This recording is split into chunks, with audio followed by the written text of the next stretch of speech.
Hey you guys, hope you're all doing well. I know, surprising, I'm back pretty much a week from the last time I made a video, so that's exciting for me too, just because, yeah, I haven't done that for a while. So I'm glad to be back on here, and I'm just gonna continue with the whole discipline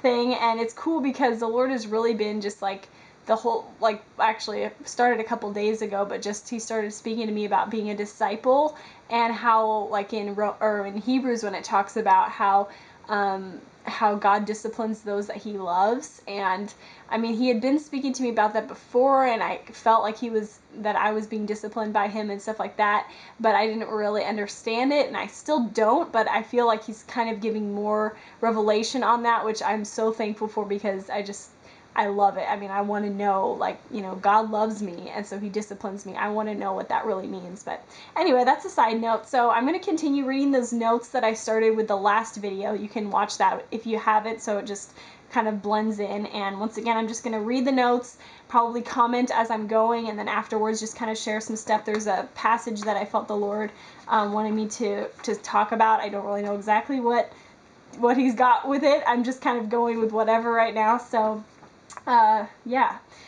So we'll start here, and this section is called A Correct View of the Flesh. This is, I mean, I was debating whether or not to read this, but I'm like, well, might as well, just to give a good foundation for the rest of it. So it says, the Bible is certain that the material realm was created to be good, in opposition to a Platonic view of existence, which sees all that is spiritual as intrinsically good and all that is material as intrinsically evil. That view is not correct. The Bible does not set the material realm in opposition to the spiritual realm. Mankind was created as an intricate unity of material and immaterial, of body, soul, and spirit. And we can see how this is true, that this is good, in Jesus, because he was fully man and fully God, fully spirit, fully flesh, like he was everything. To the Bible, the realm of the material, or our body, is created by God in goodness. 5 times in the creation of the material realm, God looks at the creation and declares its goodness, as well as declaring the creation of mankind as very good. I love that. Because of this testimony of the flesh, the spiritual disciplines are not an ascetic exercise intended to remove the pure spirit from the wicked flesh in order to allow it to ascend to the true or good. Ascetic means like prayer and fasting, basically, to cleanse the flesh. The flesh. So basically, hopefully you get that, but it's like saying that spiritual disciplines are not trying to remove the wicked flesh from us, like completely remove like every bit of flesh, so it's only the spirit left, because that's not how the Bible works. That's not how God made us. He made us to be flesh and spirit and soul, everything all together. I don't even understand every little piece of that, but I mean, it's definitely true. Okay, so the next section says an ever-present egocentrism. Yikes. Oftentimes, Christians falsely think that Paul's dichotomy between the flesh and spirit leads to a Platonic sense of reality. Platonic, again, being that material is bad and spiritual is good.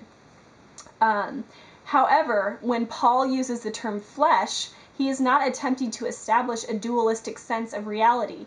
To Paul, the term flesh speaks of man in his fallen state, in his depravity before the conversion experience. That is really important, that last sentence especially. The biblical testimony of human fallenness sees mankind as excessively self-centered and proud, apart from God. Mankind outside of God is ever fixed upon his own experience of good, satisfaction, and the means through which he may find this good. Ooh. This is a quote from Thomas Dubay, I don't know how you say it, from Deep Conversion. It says, perhaps the most all-embracing trait of the original wound you and I have suffered from our first parents is an omnipresent egocentrism. We experience this I-centeredness every day. Each of us must admit, yes, my thoughts and desires and inclinations are spontaneously focused, not on others, but on myself, my conveniences, my pleasures, my preferences, my possessions, my prospects, my plans, my sufferings, my desires, my aspirations, my reputation, my freedom. Anyone who reflects a bit, who is honest, knows that this is true. Because of this ever-present self-centeredness, our tendency is to exploit the good gifts of creation for our own satisfaction. Our breach from the Lord and our propensity to fight for our own gain causes us to seek fulfillment of the longing which is placed within us with that which we can see, money, food, reputation, etc., instead of using the created order to enjoy things in God's perfect order, ultimately to lead to enjoyment in God. We take from that which God has created, seeking to drink its pleasures to the dregs. However, no matter how much mankind has tried, such pursuits can only ever be broken cisterns that hold no water. The things of the earth can never ultimately satisfy us. Once we have partaken of them, we have used up their capacity to satisfy, and they are gone, leaving us yet again longing and aching for something greater. Ugh. We must therefore seek to rip ourselves, okay, this sounds intense, but just go with me here. We must seek therefore to rip ourselves from this ever-present tendency to fulfill ourselves outside of God's order. This is ultimately what is termed unrighteousness. If we are to pursue righteousness, we must position ourselves before the great and merciful God who is able to bring us forth and ultimately satisfy the thirst of our soul. I do want to put in here, and I'll talk about this more later, but the whole idea that unless you have to be empty to be filled, and you have to go low to be brought high. That's just something that is definitely taught in the Bible. So the next section, continuing, it says, the self-gratification thus stands at the very core of our society. Everything that we are fed from the time of our youth tells us to gratify the desires of our fallen nature with the here and now. We live in a generation that is tainted by fast food attainment of everything that we desire. Think about it, guys. Food is one thing. It's like you can just go through any place and get exactly what you want, any kind of food. It's all like any kind you want. Like you can just go get food. Okay, there's so many people on this earth that can't do that. And like even just like how we have media, like we have our little like iPhones and iPods and laptops and everything. It's like right there, like that second that we want, oh, I want to go look up something, or I want to, like check my Facebook, or I want to do this or whatever. It's like all those things are so just like fast food, like, oh, I can get exactly what I want right now. And that's why when we come to God and we try waiting on him, we fail so many times, because we're so used to that whole mentality of getting what we want when we want it, and God definitely has a different timeline and time frame, and he views all that completely different from what we do, especially in this society, like in the United States and stuff like that. So here's another couple of quotes that I want to read. Well, I guess it's kind of one. Society was regarded by the Desert Fathers, this is from the book The Way of the Heart, which I highly recommend you read. It's pretty intense, but it's good. The society was regarded by the Desert Fathers as a shipwreck from which each single individual man had to swim for his life. These were men who believed that to let oneself drift along, passively accepting the tenets and values of what they knew as society, was purely and simply a disaster. It is not so strange that Anthony, an early Christian monk, and his fellow monks considered it a spiritual disaster to accept passively the tenets and values of their society. They had come to appreciate how hard it is, not only for the individual Christian, but also for the church itself, to escape the seductive compulsions of the world. What was their response? They escaped from the sinking ship and swam for their lives. And the place of salvation is called desert, the place of solitude, or spiritual disciplines. Yeah. Whew. Man, when I read that, it just brings back so many memories of just of going that path and giving up things, and then being so filled with God that I didn't even think that was completely possible at all. There's something, a quote, something I wrote here, a note that I want to read with you guys. It says, the enjoyable things in life aren't necessarily wrong. We just need to find pleasure in God and be okay if we do those things or not.